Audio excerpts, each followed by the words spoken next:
Hello everyone, welcome to this Cloud DevOps Mastery. Today's session is for AWS IAM scenario-based hands-on lab sessions, and this session is specially designed for intermediate and advanced users who already have a theoretical understanding of AWS service and want to gain practical and real-world experience with IAM. So today's agenda is to cover uh, below topics, like all these are based on scenario-based hands-on lab. First, it's IAM users and groups and how to create and manage user access. Next one, IAM policy and permissions, how to write a policy, custom policy, and assign the permissions to respective users and groups. IAM users and groups. Next, rollback access controls. This is, or you can say it's RBAC, and how to assign the permissions via roles after creating, that is role-based in the sense, if there is some specific development, fraud, testings. So the kind of department for the viewer access, the monitoring purpose. So there are a number of departments to whoever will be accessing what type of role they are supposed to get. So we'll configure and create and configure the role-based access controls. We have to write a role, create a roles with specified permissions and assign to them. Next one is AVAC, attribute-based access control. That is your dynamic access control using tags. Let's say we have two types of environment: development and productions. So the development department, development team, development IAM user, they only can access to they can perform any types of actions on basis of the business requirement. That is only on the development machines, not productions. Even they try to shut down or stop the machines or reboot the machines in production environment, that will not be executed by the development. That is how we'll configure this on AVAC based on the attributes. We have to configure the tag on the user levels and on the resource level as well. So we'll see all these hands-on over in the lab in the coming session. Next one is IAM roles and instance profile. Again, it's granting permissions to AWS services. That is for temporary credentials, you can say. Instead of giving the permanent key, access key and secret access key to access the entire AWS resource, we'll create a instance profiles. We have to create a role and associate with the instance so that the specific user from the specific machines, they can have to specific resource access. We'll do everything. Everything is scenario based over here. Next one is cross account access. Let's say it is only applicable for the multi accounts requirements. One account, let's say one account, account A and account B. Accounts A wants to access to S3 bucket of account B and the specific S3 bucket of account B. How will work on this kind of requirements? Like if there is such requirement will come, then how we are going to configure the cross account access.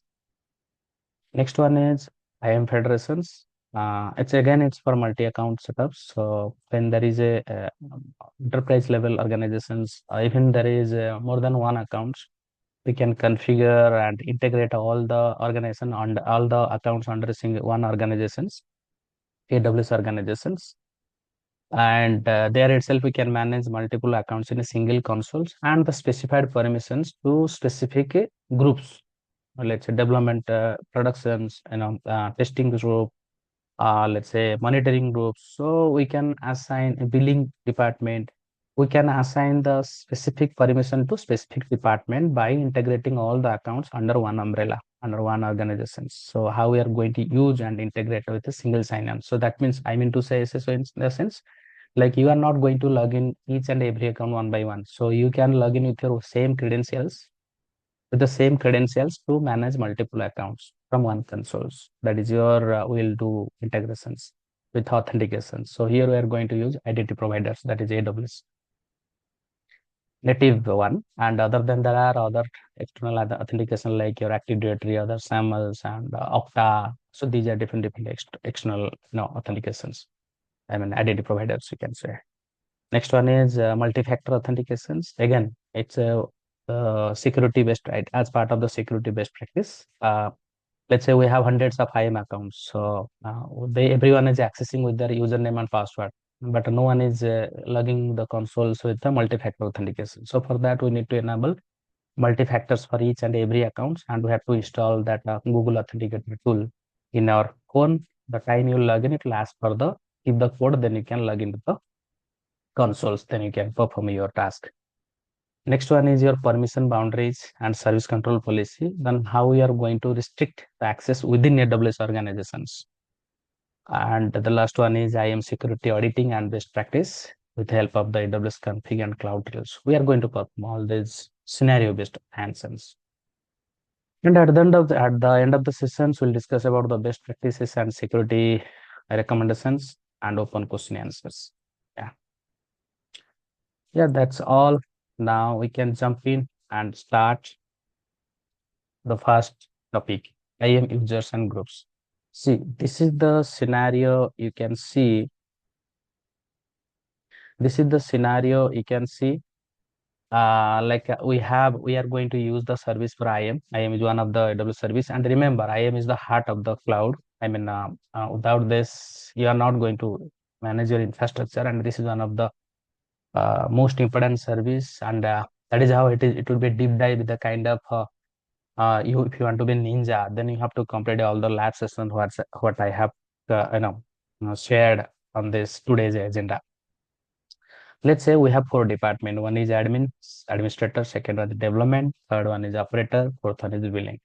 Under admin, these are the users, Surya and Smriti. So these are the users, and they will have complete admin access to your AWS consoles. And development, Sipurna and Vicky, they are the users. They have only the EC2 full access. No other services access. Operator, so this is one department. The user Chitun will have only monitoring access, view access. He can monitor, but he cannot execute anything on the AWS consoles. Last one is billing, and this guy Himanshu is having only billing access, kind of how the billing cost to manage for multiple accounts. So how he's going to access and start exploring, and the budget analysis, the kind of all those activity he can perform in the billing dashboards. That is how the specific permissions we have given over here. Okay, so let's jump in, and here I am jumping to our cloud consoles. You see, first you have to go to your IAM. You see, I have five groups. Ignore these groups. This is mine. Okay, and these are the four group I have created. How to create a groups? There is nothing. Let's say it's a test group. Let's say because the group I have created just to minimize the timelines and instead of creating one by one. I have created a group. Let's say create a user groups. Okay, I have created, right? So if you want to add, and this group will have some specific permissions. That is what we are going to give, right? And when I created the user, if I'm going to that, this is a group, right? Now what we have to do, you have to create a user. Let's say I have to create a user called test1. See, if the user you are going to create for someone who can access to your account, so you have to give the credentials, right? You have to give the credentials. I want to create a IAM user. You can select the custom password auto, and this specify user in identity center we are going to cover in the next sessions. That is for your identity, yeah, provider like IAM identity centers. So we can use that, and that is for your single sign-on we are going to use. For now, you can ignore. I am going to create IAM users. When that session will start, then we are going to use this one. So now I'm creating IAM users. The password, let's say I'm putting something. Okay, and the time user will log in with test1, and the password whatever I am going to create and send assign to him. Later, when you log into this AWS console, it will ask for the change your password. So if you enable this, then it will ask a prompt to change your password. Okay. So if you will not, if you want, he has to use the password what you have given, then you have to disable these options. I mean, uncheck these options. If you want him to change his password on his own when you log into the consoles, then you can enable this option. So click on next. I think it has to be, it has to match the parameters. So click on next. Okay. I have created. Click on next. Click on create users. Okay. Now you can go here, go to your group, go to your test group, and the user who will be part of this. This should be the user. You can add like this. That means whoever the user they will coming under test group, they will have the same permissions. Okay. Permission as such, I didn't give any permissions. If I am going to attach a policy like this, you can give, these are the different policy, almost more than 1000 policies are there. That is a managed policy that is already given by AWS. Further, if you want to write your own custom policy, you can write your own instead of using the managed one. So it depends on when you are going to manage policy, when you are going to your custom policy. Okay, you can select this. Let's say I'm giving administrator access attach policy. That's all. That is what we are going to perform. So how to create the users and group that you see in my environment. I have already created 4 groups, that is administrators, billing, development, and operators. Just wanted to show how it is created. Okay, so according to this diagram, so hope now if let's say I am logging with a development, let's say Vicky is there. Okay, Vicky is there. Now in this group, as such, no permission is associated. You see, no permission is associated. I have created a user, Vicky. You see, I have created a user. Okay, but I have enabled to access the console. I know AWS consoles. Now, if I'm clicking on this, okay, if I'm clicking on this, Vicky can log in as Vicky is the IAM accounts who can log into my AWS accounts. We have created the user, right? IAM users. Now, if Vicky is going to log in this account, let's try to log in.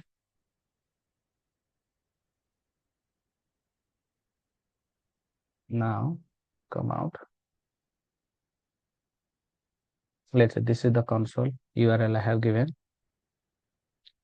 and let's say Vicky. Okay.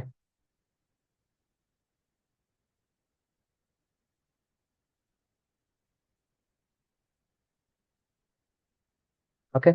Now, though Vicky can able to log in to the consoles, so can Vicky perform any activity whatever he wants to?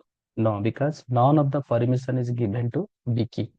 If I'm coming to this consoles, if I'm coming here, permissions, I'll attach a permissions to Vicky, particularly Vicky, not the entire group. Okay. Let's say I'm attaching a permissions, add permissions, attach policy directly. Okay. Let's say I'm giving EC2 full access. Click on next, add permissions. Now you see this error will be out. You can refresh it. See, now he is having complete access, right? So that is what he is able to see what is there, what is not there, because I have associated a permissions that this key can perform any actions for the EC2. Now, if we'll try to launch a machines, let's say test machines. Okay, let's say I'm giving one security group, let's say something like that, launch instance. Now see, he's able to do, correct?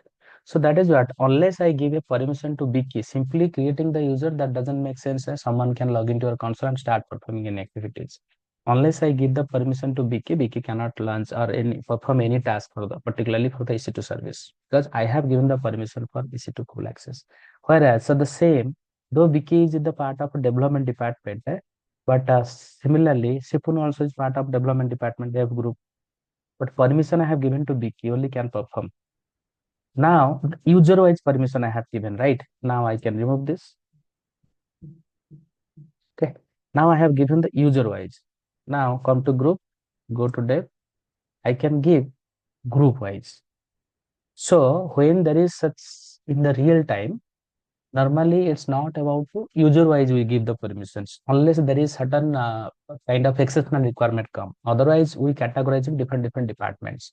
Now Biki is part of development team and Biki and Sipun. So I want to whoever tomorrow, whoever will be new member or new joinee will be onboarded and they have to come on the dev groups. Okay.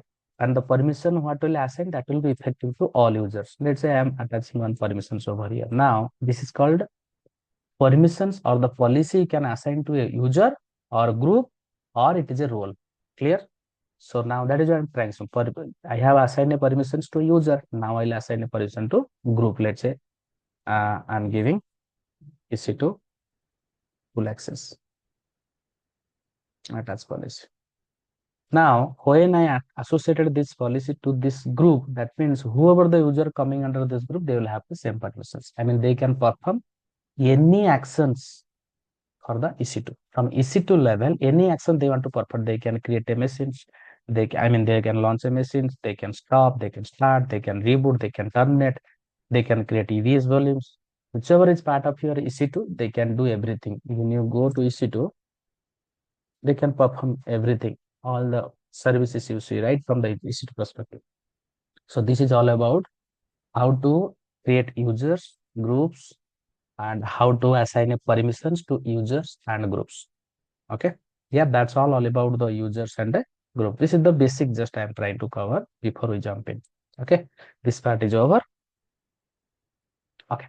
Now, that is how on basis of diagram going forward, we'll use uh, all these users with the different permissions, how to write a custom policy and assign to admin group, dev group, operator group, billing groups. So we will keep on doing on basis of different topics, whichever we covered on the first slide, like the as per the agenda.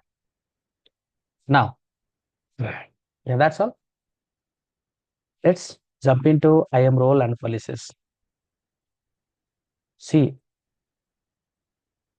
IAM is one of the most important service in AWS cloud. Okay. And how you are going to manage the entire infrastructure, all the resources, all groups, users, roles, all the resources like all the services. That is what everywhere we are going to use all the I mean, IAM users, and we have to create the roles, we have to create the policies. Policies in the sense we have to write a permission. Inside policy, when you create a policy, we have to write the permission. What sorts of permissions we are going to give to the specific user or group or the resource. That is what we are going to perform. So, what are the use cases for this IAM roles? IAM role, again, I'm trying to say, IAM role is nothing but a container, can say. IAM role is nothing but a container. Container, what? The list of permission it can contains. List of permissions. That permission could be managed or custom. Managed, which AWS has already given. We can use that ready-made managed policy, or we can create our own custom policy according to the business requirement. Like when you are building a home, if it is a ready-made home and you are not going to do any changes from the interior or exterior point of view, then that is a ready-made, whatever builder has given, right? If you are going to do your own custom change according to your requirement, how it should look like, that is a custom change. Similarly, the permission or the policy what is already given by AWS, that is the managed one. The policy what you write your own requirement. I want to give permissions to specific user for this sorts of permissions, for this sorts of resources. I want to give a permission, specific permissions to development team according to different, different business requirement. So that means there is no certain, ready-made policy for your own custom requirement. So in that scenario, we write our own custom policies and associate with the specific user or group or resources. That is what. That's what all about your IAM roles and policies. What are the use cases? Use cases is your cross account access. But we are going to cover all these use cases. Okay. Cross account access. Where and exactly we use IAM role and policies. Cross account accounts, cross account access, EC2 instance profile, Lambda execution role, and your EKS cluster role, and the policy. There are these are different use cases for your IAM roles and policy. When you are accessing from one account to other accounts, in that scenario, we have to use the IAM roles and policies. When there is a temporary credentials and you want to give certain permissions to the specific IAM user from a specific machine, EC2 machines. In that scenario, we have to create a role. That is, we have to ask that is called instance profiles. Then when you are going to execute reading or writing from S3 bucket, Lambda is a serverless, right? When the Lambda function is reading or writing from an S3 bucket, it also need a execution role. For that, we have to create IAM role and associate with that. When you are going to building a Kubernetes clusters in AWS, that is your managed cluster service, right? Managed Kubernetes service, EKS, Elastic Kubernetes service. So when you are going to create your EKS clusters or design a cluster, so for that also we need IAM roles to interact with all workload node and manage Kubernetes workloads. So these are different use cases. Okay. Now policies, what I discussed. Policies nothing but it define permissions and determine what actions a user, group, or role can perform on AWS resources. That is all about your policy. So there are three types of policies. One is managed policy, second one is your customer managed policy, third one is your inline policy. So managed policy are the policy which is already created by AWS for common use cases. And let's say the one I have tried to show you, right? Let's say any one user wants to have only EC2 access. That is a ready-made, I mean managed policy is already created by AWS. Simply I went there and attached that policy, right? Did I write any custom policy my own? No. When there is a different kind of requirement which the AWS has not given, so in that scenario we have to write our own policy, that is called customer managed policy. So for example, you want to start or stop a particular EC2 machines by a user called, let's say, Himanshu, or by a user called Sipun. I will write a custom policy, or I will set a custom permissions for Sipun that when you log into AWS console, he only he only can start and stop the machines, but he cannot reboot or he cannot terminate. So for that, I have to write a custom policy. That policy, and I have to create that policy and associate to the Sipun user. When Sipun will log into the AWS consoles, then the same permission will be effective. That means he only can start or stop. No terminate, no reboot, nothing, no more actions he can perform. That's all. Only two actions, that is start and stop. For each service, there are uh, number of permissions, sorry, number of actions. It's more than 20, 30, 40. Some of the service having more than 50 actions. Okay, I am going to give only two actions, start and stop for Sipun. Okay, so that is how you have to write a customer managed policy. Inline is a embedded one. You can say you can embed directly within a IAM user or group or role. Instead of creating a separate custom policy from outside and associate with the user or group or resource, you can embed it directly within a IAM user, group, or role. That is your inline policy. For example, when you are going to give a permissions, granting a access only to organization billing data, there itself, you can write a inline policy. This is sort of some examples. Okay. Next is your permission boundary, the type of permissions, right? Next is your permission boundary. Permission boundary is nothing but how we are going to restrict maximum permissions for an IAM entity. That entity could be user or role. Okay. For example, a developer role has a permission boundary preventing access to security related AWS services. I mean to say, though developer is having all development machines, all EC development EC2 machines, let's say, but if you want to write a permission boundary to the development team, that they can perform all tasks, I mean start, reboot, stop, but they cannot do any changes on the particular EC2 machine. They cannot do any changes on the security related AWS services. Like your let's say there is a guardrail, shield, security hub. So these are different security related services, and they cannot do any changes on from the security sides, from the security groups, port whitelisting and all.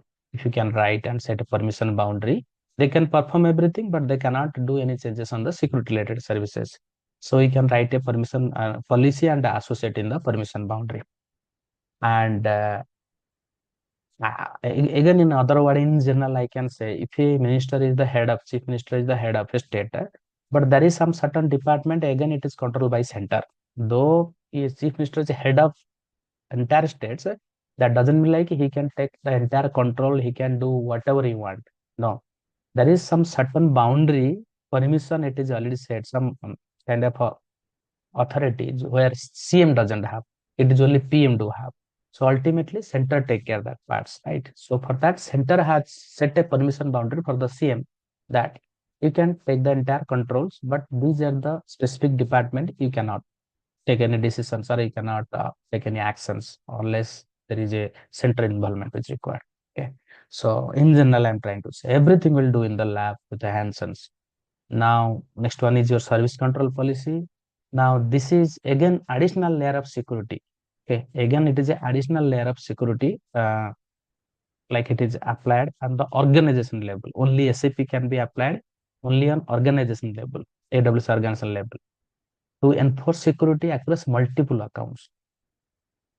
If you want to set a certain permission on the account levels, then you can set it this SCP from AWS organizations. Okay. For example, preventing users from deleting S3 bucket in any account within the organization. Suppose one user, let's say I do have access to 10 AWS accounts, but wherever I log in, I cannot delete any S3 buckets. And that kind of restrictions or the permission is already set that from AWS organization level. And this type of restrictions is called, or the policy is called service control policy. This is the next layer of security. Okay, that is only applicable on the organization levels. Next one is your session policy. Let's say any temporary policy you want to attach to a specific users or the resource, so that it could be 30 minutes or 1 hour. Like you want to give it for a temporary purpose, and you will just set a timelines for you can access to this particular resource for 30 minutes or 40 minutes or week or a month. There itself, for that we can write a policy called session policy. And so it again depends on the business requirement. Not every time, but I suppose one user in account A wants to access to account B. In account B, that is, let's say, S3 bucket. He wants to access account B S3 bucket. Now I am going to write a policy for how long you want to access. I'll ask, right? I'll ask to account B how long you will access. So only I need for 1 day. I need some data to just analyze, or want to fetch some informations, or that may be code base, and to investigate something. So the kind of permissions he wants, he will not either download or upload, or he'll do any modification. First, he will just list out and see how about this code base for his requirement. For that, I have to write a custom policy, session policy. He is telling only for 1 day, 24 hours. So I'll write a policy for 24 hours, so that post 24 the session will be terminated. He cannot, the session will be terminated. He cannot access anymore. So that's all about we'll do in the lab. This is session policy. Yeah, this is all about theory parts before we jump into the lab, IAM roles and policy. Okay.